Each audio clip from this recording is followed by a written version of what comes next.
कैसे हैं आप? Get well soon. मेरा नाम निदा है, निदा अरसलान। नाम काफी जाना पहचाना लग रहा है। क्या हम मिल चुके हैं? क्या मैं बैठ सकती हूँ? देखिए, हम एक दूसरे को जानते तो नहीं, लेकिन हमें बहुत सी चीजें कॉमन हैं। जैसे कि?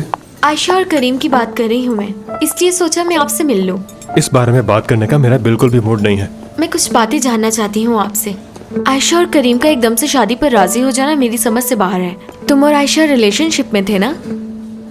क्या तुम जानते हो कि उनकी शादी हो रही है? तुम्हें मेरी हालत नजर आ रही है? मैं जानती हूँ क्या हुआ। कल रात की सारी बातें खालदा आंटी ने मुझे बताई हैं। उन्हें खुद समझ नहीं आ रही। उन दोनों के दरमियान कभी कोई ताल्लुक नहीं था, फिर ये शादी कहाँ से आ गई भला? देखो, मैं नहीं जानता इस सबके पीछे तुम्हारा मकसद क्या है, लेकिन इस सबका कोई फायदा नहीं। ये रख लो। देखो, अगर समझो तो हम दोनों एक जैसे हालात से गुजर रहे हैं और ऐसे वक्त में हमें एक दूसरे की मदद करनी चाहिए। अगर इस मामले की हकीकत जानना चाहती हो तो आयशा के दोस्त से राब्ता करो। उसका नाम उकाशा है। वो दोनों एक साथ काम करती थी।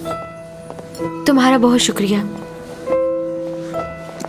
अगर कोई बात करनी हो तो मेरा नंबर तुम्हारे पास है, जब मर्जी कॉल कर लेना।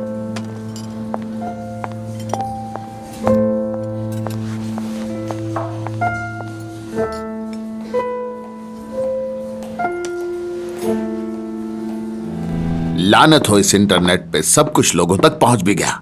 अभी तक तो हमने कपड़े भी नहीं बदले और खबर हो गई जमाने को।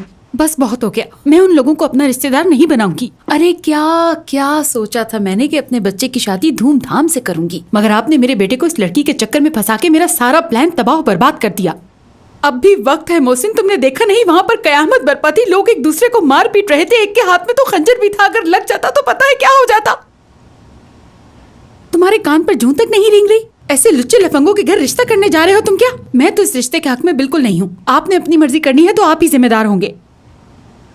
क्या वो आपको इतनी अजीज है मोहसिन?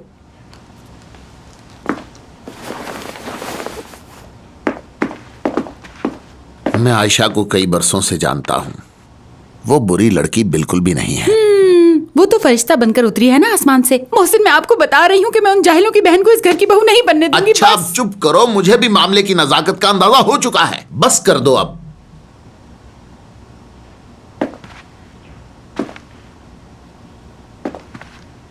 चुप कर जाओ। सब समझता हूं मैं।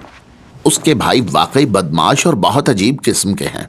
शुक्र है खुदा का, आखिर आपकी भी आंखें खुल ही गई मोहसिन। मगर खालदा, हमने जिस जमाने में आंख खोली थी अब वो पूरी तरह बदल चुका है। अब इस तरह के वाकयात, लड़ाई झगड़ा मामूली काम है।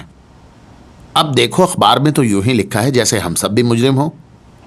जब तक हकीकत का इल्म नहीं हो जाता, इस बारे में हम कैसे फैसला कर लें?